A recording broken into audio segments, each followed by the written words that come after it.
नीले सियार की कहानी। एक बार की बात है, जंगल में बहुत तेज हवा चल रही थी। तेज हवा से बचने के लिए एक सियार पेड़ के नीचे खड़ा था और तभी उस पर पेड़ की भारी शाखा आकर गिर गई। सियार के सिर में गहरी चोट लगी और वो डर कर अपनी मांद की ओर भाग गया। उस चोट का असर कई दिनों तक रहा और शिकार पर नहीं जा सका। खाना न मिलने से सियार दिन प्रतिदिन कमजोर होता जा रहा था। एक दिन उसे बहुत तेज भूख लगी थी और उसे अचानक एक हिरन दिखाई दिया। सियार उसका शिकार करने के लिए बहुत दूर तक हिरन के पीछे दौड़ा, लेकिन वह बहुत जल्दी थक गया और हिरन को नहीं मार पाया। सियार पूरे दिन भूखा प्यासा जंगल में भटकता रहा, लेकिन उसे कोई मरा जानवर भी नहीं मिला जिससे वह अपना पेट भर सके। जंगल से निराश होकर सियार ने गांव की ओर जाने की ठानी। सियार को उम्मीद थी कि गांव में उसे कोई बकरी या मुर्गी का बच्चा मिल जाएगा जिसे खाकर वह अपनी रात काट लेगा। गांव में सियार अपना शिकार ढूंढ रहा था, लेकिन तभी उसकी नजर कुत्तों के झुंड पर पड़ी जो उसकी ओर आ रहे थे। सियार को कुछ समझ में नहीं आया और वो धोबियों की बस्ती की ओर दौड़ने लगा। कुत्ते लगातार भौंक रहे थे और सियार का पीछा कर रहे थे। सियार को जब कुछ समझ नहीं आया तो वह धोबी के उस ड्रम में जाकर छुप गया जिसमें नील घुला हुआ था। सियार को न पाकर कुत्तों का झुंड वहां से चला गया। बेचारा सियार पूरी रात उस नील के ड्रम में छुपा रहा।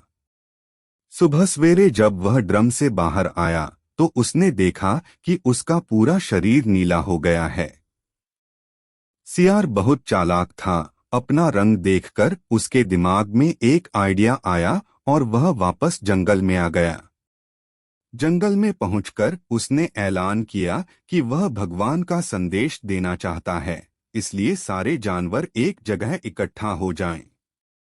सारे जानवर सियार की बात सुनने के लिए एक बड़े पेड़ के नीचे एकत्रित हो गए।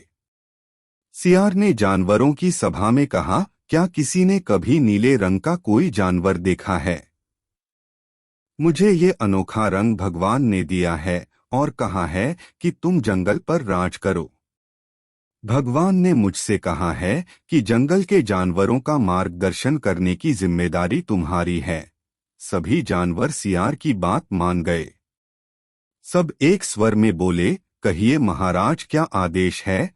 सियार ने कहा, सारे सियार जंगल से चले जाएं, क्योंकि भगवान ने कहा है कि सियारों की वजह से इस जंगल पर बहुत बड़ी आपदा आने वाली है। नीले सियार की बात को भगवान का आदेश मानकर सारे जानवर जंगल के सियारों को जंगल से बाहर खदेड़ आए। ऐसा नीले सियार ने इसलिए किया क्योंकि अगर सियार जंगल में रहते तो उसकी पोल खुल सकती थी।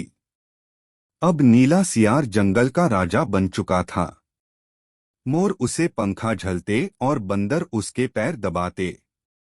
सियार का मन किसी जानवर को खाने का करता तो वह उसकी बलि मांग लेता। अब सियार कहीं नहीं जाता था, हमेशा अपनी शाही मांद में बैठा रहता और सारे जानवर उसकी सेवा में लगे रहते। एक दिन चांदनी रात में सियार को प्यास लगी। वह मांद से बाहर आया तो उसे सियारों की आवाज सुनाई दी जो दूर कहीं बोल रहे थे। रात को सियार हूहू की आवाज करते हैं क्योंकि ये उनकी आदत होती है। नीला सियार भी अपने आप को रोक न सका। उसने भी जोर जोर से बोलना शुरू कर दिया। शोर सुनकर आसपास के सभी जानवर जाग गए। उन्होंने नीले सियार को हूहू की आवाज निकालते हुए देखा। तब उन्हें पता चला कि ये एक सियार है और इसने हमें बेवकूफ बनाया है। अब नीले सियार की पोल खुल चुकी थी। यह पता चलते ही सारे जानवर उस पर टूट पड़े और उसे मार डाला। कहानी से सीख, हमें कभी झूठ नहीं बोलना चाहिए, एक न एक दिन पोल खुल जाती है। किसी को भी ज्यादा दिनों तक बेवकूफ नहीं बनाया जा सकता है।